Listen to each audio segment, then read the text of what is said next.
लोकसभा चुनाव पूरे पीक पर है, आप भी खुद चुनावी मैदान में हैं, क्या स्थिति देखते हैं ओवरऑल हरियाणा की? देखिए, सभी जगह मोदी साहब के लिए एक लोगों में अलग से है और मोदी वर्सेस राहुल गांधी है, तो राहुल गांधी कहीं फाइट में नहीं आ रहे। देखिए, उन पे बराबर का दबाव है, अखिलेश यादव उनके बराबर है, शरद पवार हैं, डीएम के उनके बराबर है, तेजस्वी हैं, लीडरशिप है ही नहीं ना।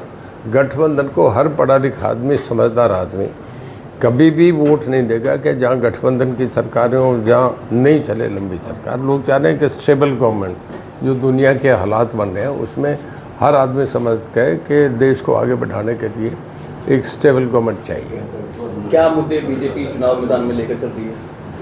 देखिए, सबसे बड़ा तो यही है कि पूरे देश का समुचित विकास, सब लोगों को, जैसे बहुत बड़ा देश है, बहुत अलग अलग लैंग्वेजेज हैं, अलग अलग रिलीजन है, उसमें इतने बड़े देश को सबको एक नेशनल इंटीग्रेशन में बांध के केवल मोदी साहब लेके, बाकी तो सब पार्टी रीजनल, ममता बनर्जी अपनी बात कर रही है, डीएमके वाले अपनी बात कर रहे हैं। लोग चाह रहे हैं कि एक ही आदमी जो समुचित देश के विकास की बात करे उसको करें। एक विजन है। देखिए, 3 बार मुख्यमंत्री रहे, 2 बार वो प्राइम मिनिस्टर रह दिए। आदमी जब तक आईपीएस को भी एसएचओ की ट्रेनिंग लेनी पड़ती है। राहुल गांधी का कुछ तजर्बा नहीं, कुछ और नहीं। लोग ऐसे ही देश थोड़ा ही दे देंगे, इतना पूरी दुनिया की निगाह लगी है। 145 करोड़ की आबादी है। सर, हरियाणा के जो 3 विधायक हैं, इनका हरियाणा की सियासत पे क्या असर मानते हैं? नहीं, कुछ नहीं है। जब चुनाव में आम होता है कि जब चुनाव के मौके जिसको टिकट नहीं मिलती थी, कि अपने टिकट के लिए उन्हें यहाँ ये हो गया होगा तुम्हें नहीं मिलेगी टिकट, तो चले गए। ऐसे उधर से भी कुछ लोग आ जाएंगे, वो भी आएंगे, आप देखेंगे। कांग्रेस सपना देख रही है सरकार बनाने का 24 में ही, इसी विधानसभा से पहले। कैसे बना लेंगे? तीनों की मेंबरशिप तो उसी दिन चली। मैं जब बीजेपी ज्वाइन करी उसी दिन मैंने रिज़ाइन करके पार्टी ज्वाइन करी। आप पार्टी में जा ही नहीं सकते, आपकी वोटिंग स्ट्रेंथ ही नहीं रहती, कैसे रहेंगे? दुष्यंत कह रहे हैं हम समर्थन दे देंगे कांग्रेस को। उनके साथ एमएलए रहेंगे, देंगे ना। उनके साथ के एमएलए तो जा रहे हैं, जोगीराम हमारे पास बैठे हैं, बाकी भी आने को तैयार हैं। क्या दावा करते हैं सर, 10 सीटें हैं हरियाणा की? देखिए, मैं तो अब भी ये कह रहा हूँ 10 की 10 हम जीतेंगे। पिछली बार से मार्जिन बड़ा होगा।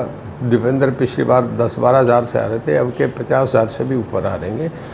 लोगों का लास्ट में से आगे सारा ही फेज वही बनता जा रहा है कि देश के लिए केवल मोदी ही एक स्टेबल गवर्नमेंट दे सकते हैं। इस हाल में आपके सामने जेपी खुद खड़े हैं, वो भी मजबूत कैंडिडेट हैं। कुछ नहीं, जेपी का कहीं मतलब इसका ग्रीन ब्रिगेड का सरगना था, जिसने बूथ कैप्चर करे, हंगामे करे। वहाँ चांदी बैसी में जो हुआ था वो सब लोगों को याद है, कोई नहीं भूलता। सिरसा में क्या देखते हैं सर? सिरसा में जीतेंगे, 100% जीतेंगे। आपके रानी हल्के से पिछली बार सुनीता दुगल को लोगों ने बनाया था ना, एकदम नई कैंडिडेट। तो तंवर साहब तो पहले रहे हैं, यहाँ से एमपी रहे हैं, 2 बार लोकसभा का चुनाव लड़े हैं।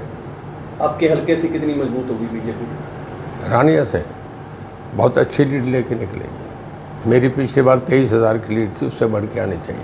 आपके परिवार से 4 सदस्य हैं, चुनावी दंगल में हैं, 2 लोग संसद में पहुंच पाएंगे? देखिए, चौदेवीलाल बहुत बड़े डेमोक्रेट थे, अपने आप में एक संस्था थे, वो इंस्टीट्यूशन थे।